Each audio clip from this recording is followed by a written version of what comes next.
Hey ladies, Sian Burton here, your marketing and scaling expert for private practice owners. And today I want to talk to you about why it is so hard to market and a much simpler way to market your practice to fill your team to capacity or to fill your own caseload if you're a solo practitioner. Because what I'm going to share with you today is the approach that I teach to clients, whether they are brand new in practice, whether they have 5 team members, whether they have 45 team members. The approach is the same. There's slightly different ways in how we might implement the approach, but the core elements are the same. And it occurred to me that it's quite a long time since I've talked through these. And I want to give you some oversight into what you might be doing wrong right now and how you can fix it. So firstly, let's talk about 3 of the most common mistakes that I see practice owners make when it comes to marketing their practice. The first of those is targeting GPs. So, that might be general practitioners, pediatricians. It's the doctor that most people go and see for their general ailments and illnesses. The reason that that's a problem is because there's a few reasons, but the first is everybody else is trying to do the same thing. So if there's 20 other private practices in a small radius around the doctor's office, you can guarantee that every single one of them is trying to get in to see that doctor. You're fighting a losing battle in trying to stand out amongst everybody else, firstly. And that's if they wanted you to come in and see them, right? I asked my doctor about this and said, how do you feel about people coming in and presenting to you? And she said, I absolutely hate it. I hate people coming in and talking to us about their services because I see clients back to back from the moment I sit down in here in the morning to my lunch break. The last thing I want is someone to come and pitch their services to me on my lunch break for me then to go back and do back-to-back patient sessions in the afternoon. I just want some peace and quiet to eat my sandwich. It makes total sense, right? But people don't think about that when they're trying to get in front of the GPs. So that's the first mistake that I see people make, is they spend a lot of time trying to win over GPs that are not very easy to win over, full stop, let alone going to the surgery trying to get in front of them. The second thing that I see people do is they try and market the practice. So they will talk about the practice's brand, they will put their logo on things, they will sponsor sports clubs, and it's all trying to build the name of your practice.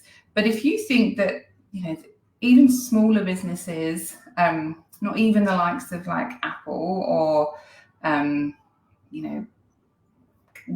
Target, even smaller businesses that are substantial businesses that are marketing will be spending millions and millions of dollars trying to get you to recognize their name. You're never going to spend enough money for anybody to have any kind of recognition around your name. And so all of that is just kind of fruitless because people aren't seeing your branding enough to know the name, let alone recall it or have any kind of association with it. But a lot of people will start to market their practice instead of individual clinicians, thinking that that's the way to go. The third thing that people do, and this is very, very common and very, very time consuming for very little result, and that is to be posting on social media. So having their team create videos or posts, or them writing posts and posting them onto their Facebook page or Instagram or wherever it might be. And they get no traction from it. They get no clients from it, but they don't know what else to do. And everybody tells them this is the thing to do. So they continue to do it, spending hours a week sometimes, driving their team insane, trying to get them to do it for no result. But they're too scared to stop because if they're not doing that, then what are they doing? What should they be doing, right? And Google Ads falls in that as well, spending lots and lots of money on Google Ads when you're not really sure if they're doing anything, but doing them because you've been told you should. And, keeping your fingers crossed and hoping it's making a difference when every week you're looking at your books and they're still not full and your bank account is not where you would like it to be either. So what I teach clients who are in Success Without Sacrifice or in our Abundant Referrals program, which is for people who are solo practitioners, is our Abundant Referrals approach to marketing. This is an approach that I have put together through my 15 plus years of marketing experience and having worked with thousands of practice owners through our private practice growth accelerators and hundreds of clients through our programs. And I have tried and tested this with so many people, and I know that it works, to the point that if somebody says to me it's not working for me, and I'm like, great, let's figure out where it has not been implemented properly, or what is not quite how it needs to be, because there's no way this approach doesn't work. And when I teach this to you, you're going to be like, hold up, that's what I did. That's what I did when I grew my practice. The difference is that I've created a system around it and a structure around it that means that other people can do what you did. Because I don't know about you, but many of the women I work with are like, so frustrating. I started my practice. I went out and spoke to people and I was full. I don't understand why my team can't do the same thing. But equally, when I say to them, well, how have you worked with your team to go out and do that? They're like, well, I don't know. I just went and did it. Like, comment below if that's like sounds familiar and you're like, I have no idea how I built my practice, but I did, and I want my team to be able to do the same thing. What I did was to take the steps that you intuitively did and create a system around them that is a step-by-step process, so that people can teach their team to implement it, or implement it themselves if it's their caseload they're trying to fill. So what are those steps? Let's talk through them. The first step is clarity. So this is around really understanding who it is that either you or your team want to see, so that you can market to attracting those clients in. Not any type of client that you could work with, but a very specific group of people, because it's much more meaningful when you try and marketing to one person. If I was sitting here talking about a marketing approach that could work for any type of business owner, I'm referring to electricians, and I'm referring to jam makers, and I'm referring to mechanics, and you guys, that just would not land at all. You'd be like, how do I even know that this is relevant for me? I'm not sure that you know what you're talking about. You seem to be talking to everybody. I'm out. The reason that so many of you watch these videos is because I only talk about things that relates to women who are in private practice and trying to grow a team or build their team. So you kind of trust that I'm going to know what I'm talking about and it's going to be useful, because I only ever talk about those people, as in you, and what you need and where you're stuck. And because I only talk about you hear so much of the stuff that I've come to learn over the years of working with practice owners, that you are learning more and more about what I know and how I can help and my solutions, right? So it builds trust. It makes sense to you that I only focus on one group of people. And because it's one group, you rightly assume that I would know more. But I so often see practices avoid doing this because they're like, well, we can help everybody, so we don't want to focus on any one group. But you're essentially doing that same thing that I am doing and that would be doing as a business consultant, saying, I can help everybody. Let me tell you how I can help you all. And then nobody's really hearing anything. So the first step is clarity. Who is your ideal client if you're a solo practitioner? Or who is one, like a team member's ideal client? And we're just going to focus on working with one of them at a time. So who is their ideal client? Maybe you are a physical therapist practice, and your team member wants to work with women's health. That's very different to somebody who wants to work with sports injuries. If you're a speech pathologist, working with someone on the loud approach for people with Parkinson's is wildly different to working in feeding with children, right? Just because you're a speech pathologist and you can work with everybody doesn't mean you should be trying to market to everybody. Psychologist, a teenager with an eating disorder, is wildly different to a veteran with PTSD. We need to be talking to specific people, and we need to have that specific person in mind, so that as we go through the following steps, we can think about who has contact with that person. So you've picked an ideal client, you're clear on that one client for now, or your team members clear on that one client. The second step is to find places for connection. So when I talk about connection, I'm talking about connecting with other like-minded professionals in the allied health space. This is where we're moving away from trying to get in front of doctors and instead trying to connect with peers who see our ideal clients all the time. Like if you are a speech pathologist that is working with people with Parkinson's, then there is a huge array of other allied health professionals who are likely working with that person, who and may well be seeing them all day, every day, and that is willing to have a coffee with you or have a chat with you, and that you can build a relationship with way easier than trying to build a relationship with a doctor who might only see someone with Parkinson's a couple of times a week. So you want to really focus on where you can connect with people who are like-minded allied health professionals who see this ideal client as regularly as you would like to. So, all day, every day, or at least very regularly. And start to understand who those people are in your community and start to build relationships with those people, because that allows you to move into step 3. Step 3 is about building collaborative relationships with these people. So we're not looking to do the referral shakedown, as I call it, where you are calling up people and saying, hey, you are an occupational therapist in the local area and we're a speech pathology practice and we could definitely see your clients. Please send them to us. That doesn't feel good. It doesn't yield the response that you want. You're not going to do that. If I asked you all to go and do that, you'd be like, no, I'm not doing that. Thanks, Sean. And you've all experienced strategies like that, where you've been asked to do things, I'm sure, or told that things will work, and you're like, yeah, I'm not doing that.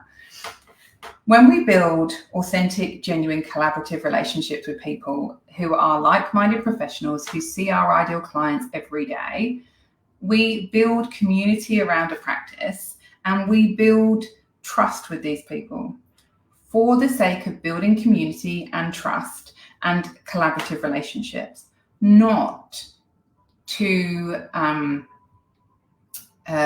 create referrals. That's not the goal.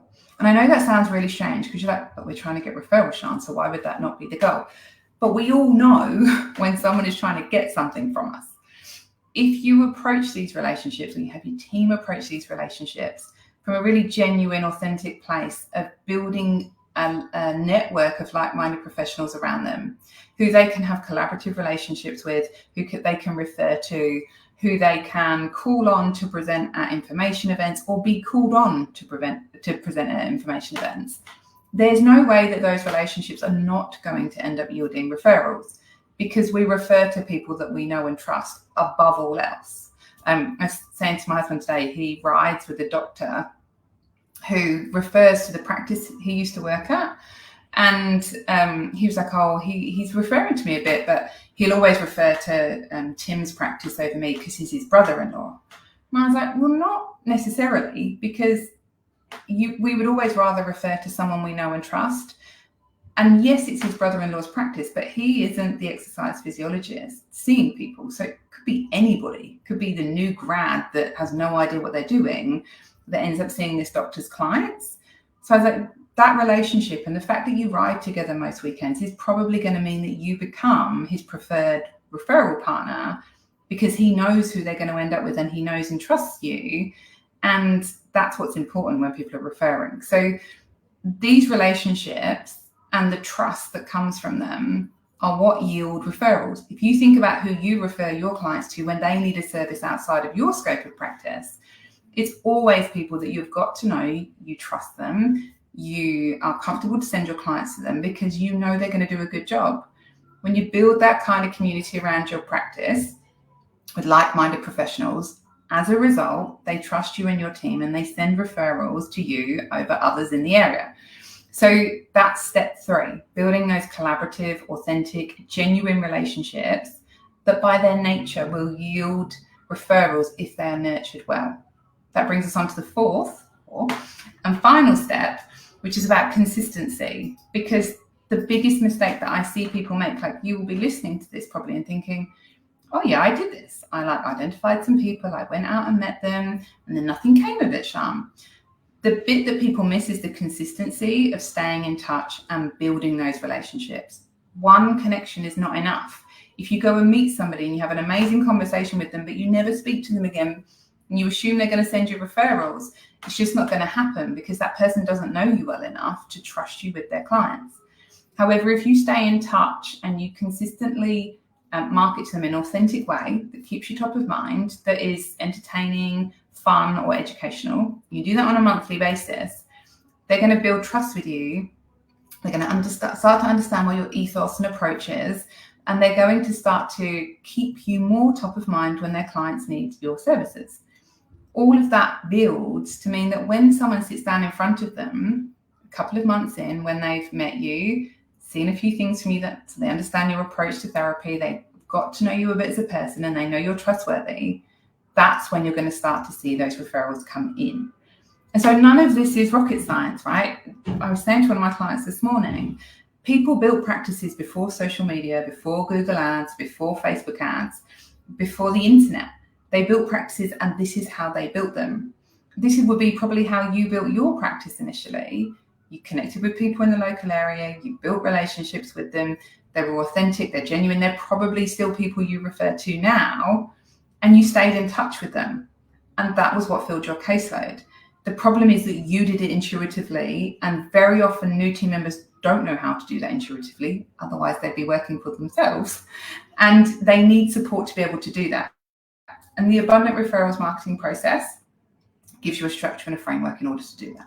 So hopefully that's been helpful, and it gives you some insight into the steps of a marketing process that is proven to work, and the bits that you're maybe missing and some of the mistakes you're maybe making.